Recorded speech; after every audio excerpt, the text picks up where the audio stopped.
পৃথিবীর ইতিহাসে কোন জায়গায় কারফিউ জারি করে কোন সরকার প্রধান ভেঙে গেছে এরকম কোন নজির পৃথিবীর ইতিহাসে নাই। এটা বাংলাদেশে হয়েছে। শেখ হাসিনা ভীতু বলে রাতের আধারের প্রোটেকশন পালিয়ে গেছে।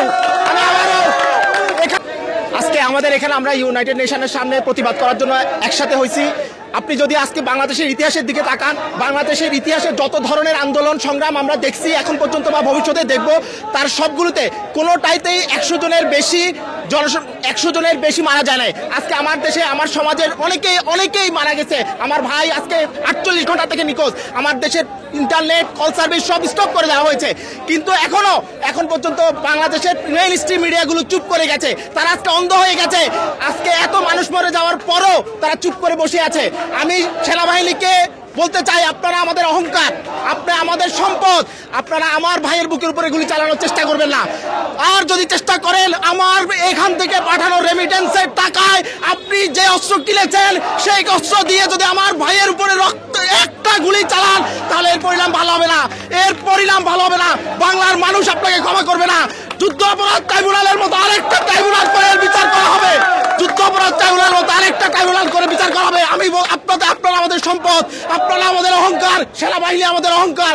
কেউ কোনোদিন কোনো ট্যাঙ্ক থেকে কোনো গুলি চলবে না। আমি আবারও বলতে চাই, আমার ভাই নিখোঁজ। আমি জানি না আমার টাকায় দেশ চলে, আমার টাকায় আপনি ব্রিজ করেন, আমার টাকায় সব করেন। আর আজকে আমি প্রবাসী ভাইদেরকে অনুরোধ করব, ভাই কিছুদিনের জন্য টাকা পাঠানো, ডলার পাঠানো বন্ধ করে দেন। এই সরকার নামতে বাধ্য।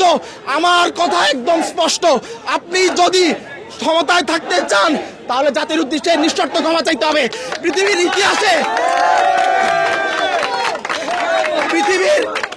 ইতিহাসে কোন জায়গায় কারফিউ জারি করে কোন সরকার প্রধান ভেঙে গেছে এরকম কোন নজির পৃথিবীর ইতিহাসে নাই। এটা বাংলাদেশে হয়েছে। শেখ হাসিনা ভীতু বলে রাতের আধারের প্রোটেকশন পালিয়ে গেছে। আমি আবারও এখানের মানুষ দেখুন আজকে এদের কোনো স্বার্থ নেই। এরা নিঃস্বার্থভাবে এখানে এসেছে। এরা কোনোদিন বাংলাদেশের প্রেসিডেন্ট প্রার্থী হবে না, কোনোদিন প্রধানমন্ত্রী প্রার্থী হবে না, কিন্তু এরা এখানে এসেছে মাত্র তার ভাইয়ের বুকে গুলি চলছে। আর সবচেয়ে বড় কথা হচ্ছে ছাত্রলীগ, তারা পুরুষত্ব হারিয়ে ফেলেছে। তাদের ডিএনএ টেস্ট করা দরকার। যদি পুরুষ হতো তাহলে একটা নারীর উপরে এভাবে ঝাঁপিয়ে পড়তে পারত না। এরা পুরুষ না, এরা পুরুষ নামের কলঙ্ক, এরা হিজড়া।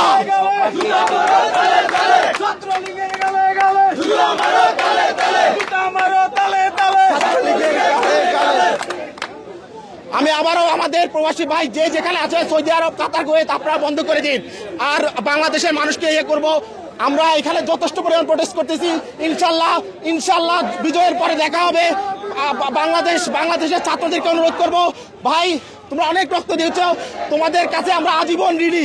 71-এর ফ্রিডম ফাইটারের পর আবার যদি কোনো বিশ্রেষ্ঠ ঘোষণা করতে হয় তবে আজকে যারা রক্ত দিয়েছে, আজকে যারা প্রাণ দিয়েছে তাদেরকে ঘোষণা করা হবে। এবং আমরা আরো বলতে চাই, উদয়ের পথে শুনিকার বাণী, ওরে ভয় নাই, নিঃশেষ প্রাণ করিবে যে দান, তার ভয় নাই। ধন্যবাদ। জয় বাংলা, বাঙালির জয় হোক, বাংলার জয় হোক, বাংলাদেশ দীর্ঘজীবী হোক। ধন্যবাদ সবাইকে। Thank you.